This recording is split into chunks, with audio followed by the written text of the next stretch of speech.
Kesepian merupakan perasaan yang kita alami.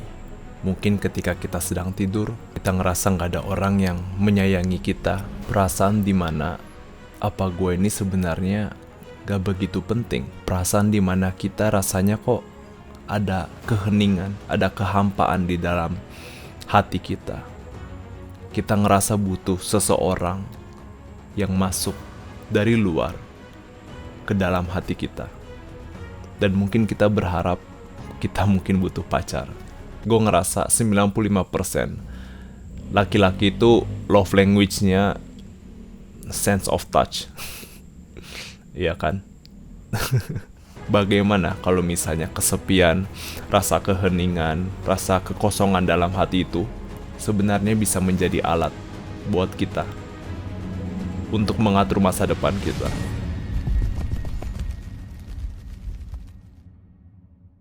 Di video ini gue bakal memberikan sebuah perspektif yang mungkin perlu lu pahamin ketika kalian ngerasa kesepian, untuk menjadi bagian yang paling penting, untuk menjadi kesempatan bagi kalian untuk melakukan self-improvement.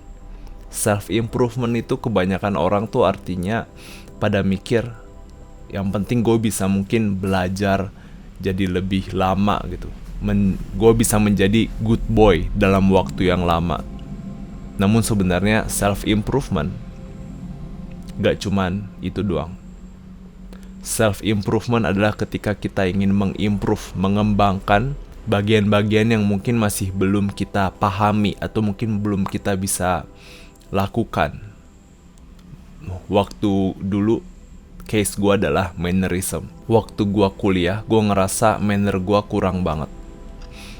Gue gampang banget untuk ngomong segala hal yang gue kepengen keluarin dalam otak gue tanpa gue filter dulu. Dan terkadang itu membuat teman-teman gue sakit hati. Nomor 1, pahami betul-betul self-improvement kalian. Setiap orang mengetahui untuk menjadi pribadi yang karisma itu seperti apa, untuk menjadi pribadi yang high value man itu seperti apa. Namun kalau misalnya kita balik lagi kepada diri kita harus sadar kita tuh sebenarnya kepengen improve di area apa. Bisa juga fokus, bisa juga fitness. Dan percaya sama gue, ketika kalian sudah memilih salah satu, let's say fitness, kalian harus benar-benar stick sama hal itu tanpa ada rasa keraguan. 2, kesepian itu bisa datang kapan aja. Artinya apa? Gue pernah ngobrol sama banyak banget di kumpulan temen-temen gereja gue gitu ya. Di situ gue ngerasa banyak banget, rame banget ngobrol, tapi gue di situ ngerasa kesepian dalam keramaian. Pernah dengar yang kayak gitu ya? Jadi seakan-akan kita tuh tidak ngerasa ada koneksi dengan orang lain, walaupun orang lainnya itu ada banyak banget. Temen kita mungkin kelihatannya ada banyak banget, namun kita nggak bisa connect. Terkadang kita lagi main game sama teman-teman kita, namun kita ngerasa kurang diajak ngobrol, malah mereka asik sendiri. Dan itu bisa menjadi kesepian juga. Ada banyak banget rasa kesepian yang kita alami dalam berbagai kegiatan kita. Maka dari itu yang harus kalian lakukan adalah embrace, sadari itu. Kalian harus hadapin, kalian harus berkata kepada diri kalian bahwa kalian akan baik-baik saja. Setelah gue mempelajari diri gue sendiri, ternyata gue sadar ketika gue sama teman-teman gue dan gue ngerasa kesepian, ternyata gue kurang yang namanya self-esteem. Perasaan dimana gue bisa mengapresiasikan diri gue sendiri. Belajar untuk connect with people. Artinya apa? Gue berharap kita bisa belajar untuk bagaimana caranya berinteraksi dengan orang. Gue akuin, interaksi sama orang tuh sulit banget.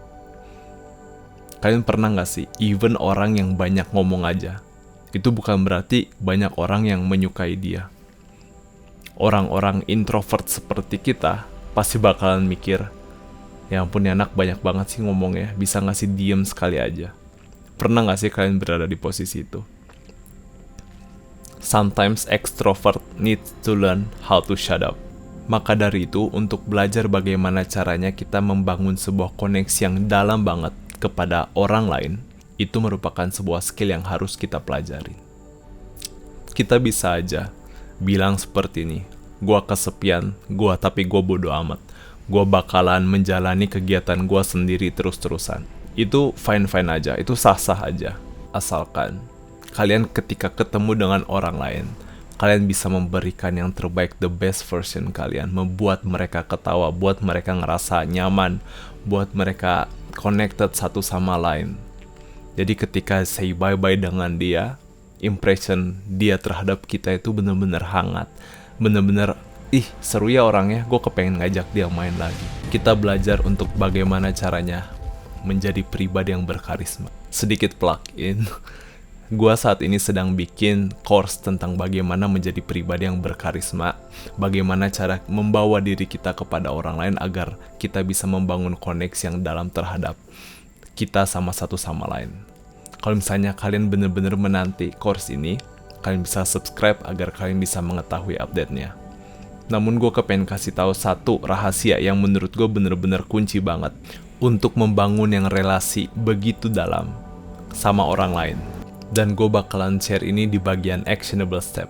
Idenya adalah untuk menjadi pribadi yang berkarisma. Kita itu bukan menjadi orang yang paling pinter di sebuah ruangan. Bukan berarti orang yang paling banyak ngomong. Bukan berarti orang yang paling banyak ngelawak. Bukan itu. Namun ketika kita berada di sebuah ruangan bersama teman-teman kita ini harus bisa menjadi orang yang memberikan kehangatan. Tidak hanya kehangatan juga, namun kita membuat orang lain itu ngerasa baik akan diri mereka sendiri. Dan itu menurut gue susah banget. Bukan susah, cuman jarang banget orang ngelakuin. Wah makasih ya lu muji ini gue. Wah makasih ya lu memperhatikan ini, menyadari ini. Dan orang-orang itu jarang ngelakuin karena mungkin orang tuh memiliki egonya masing-masing. Oke, kita akan memasuki actionable step atau enggak hal apa yang bisa kita lakukan. Nomor 1, sediakan waktu untuk self-improvement. Banyak banget orang yang bilang, Raven gak ada waktu gue buat ngelakuin ini. Raven, hari-hari gue udah sibuk banget. Itu sama aja kayak kalian ngomong ke Tuhan gak ada waktu buat berdoa. Tapi ketika kita lagi sakit, tiba-tiba kita punya banyak banget waktu buat ngeluangin waktu buat berdoa. Itu sama aja dengan kalian bilang gak ada waktu buat ngelakuin self-improvement, tapi kalian selalu scrolling sosial media. Karena kalian ngerasa hari gue udah cukup letih, gue kepengen menenangkan jiwa gue kepengen healing dulu dengan melakukan scrolling sosial media sampai gue depresi, sampai gue stres, sampai gue nggak tahu harus berbuat apa. Tahu-tahu gue udah iri ngeliatin teman-teman gue ada yang lebih sukses daripada gue. Lakukan self improvement. 2. Latihan mendengarkan. Menurut gue kita jarang banget mendengarkan perkataan orang lain. Kadang kita berpikir gue kepengen ngomong ini, gue kepengen ngomong itu, gue punya pendapat ini, gue belum selesai ngedengerin kata-kata lu ngomong, tapi gue kepengen menimpa dan gue kepengen utarain maksud gue.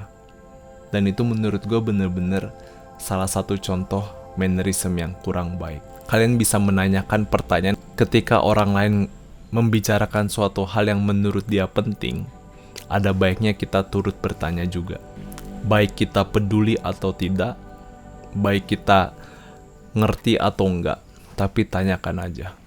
Dan itu benar-benar membuat orang itu nyaman banget sama kita. Karena kita mendengarkan apa yang menurut dia itu berharga. Dan itu kunci banget.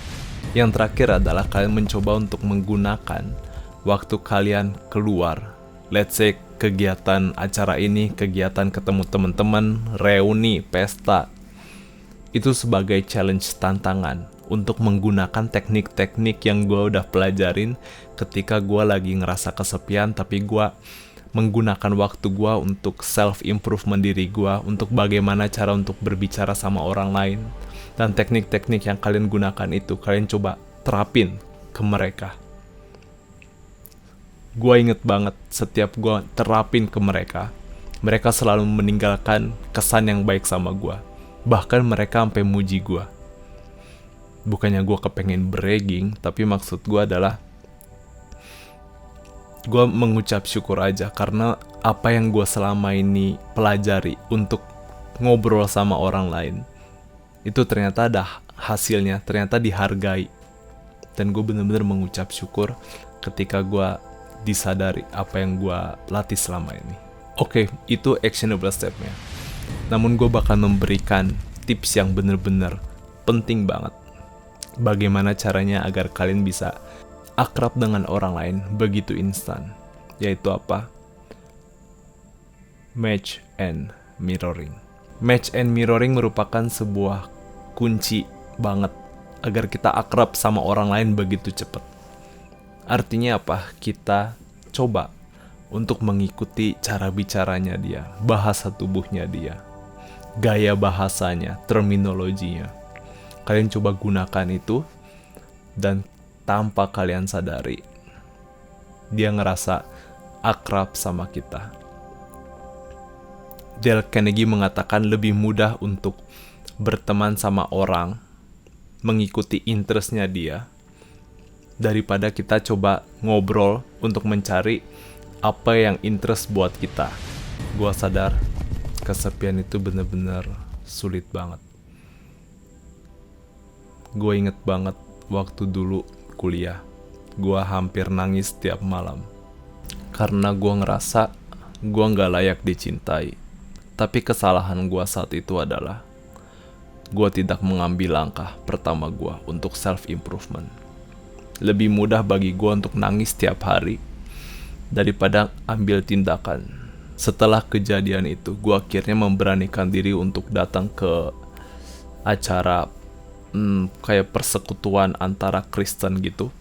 Dan gue ketemu sama teman gue, namanya Dylan. Dan sampai hari ini kita masih ngobrol. Gue ngerasa kalau misalnya gue gak memberanikan diri untuk keluar, ambil langkah pertama gue untuk ketemu teman-teman gue, walaupun gue yakin ini pasti bisa menyeramkan banget. Untuk ketemu dengan orang lain, mungkin dia akan mengejek gue atau mungkin bakalan ngatain gue atau apapun. Ya, itu mungkin bakalan serem banget. Tapi gue ngerasa lebih serem lagi kalau misalnya kita tidak melakukan apapun. Jadi ingat sekali lagi, ketika kalian ngerasa kesepian, jadikan itu sebuah senjata. Jadikan itu sebagai alat buat kalian. Untuk waktunya kalian berjuang. Ingat, gak ada yang menghentikan kalian ketika kalian melakukan self-improvement. Baik itu workout, baik itu baca buku, baik itu ngelatih sosial atau apapun itu. Gue berharap kalian live a life. Gue bener-bener bangga banget sama video ini. Kalian juga bisa komen perasaan kalian ketika merasa kesepian itu. Gue bakalan tutup ini dengan sebuah quote. Remember, every moment of solitude is a chance to become a better version of yourself. Embrace it and watch your life transform. Nggak bisa bahasa Inggris. Ingat, setiap momen ketika kita ngerasa kesepian, itu merupakan sebuah kesempatan yang besar banget untuk menjadikan diri kita sebagai versi yang paling baik. Hadapi itu, dan kalian bisa ngelihat bagaimana kalian berubah menjadi seorang pribadi yang mungkin kalian gak pernah kenal kalian bisa di tahap ini. Gue yakin kalian pasti bisa. I'm rooting for you.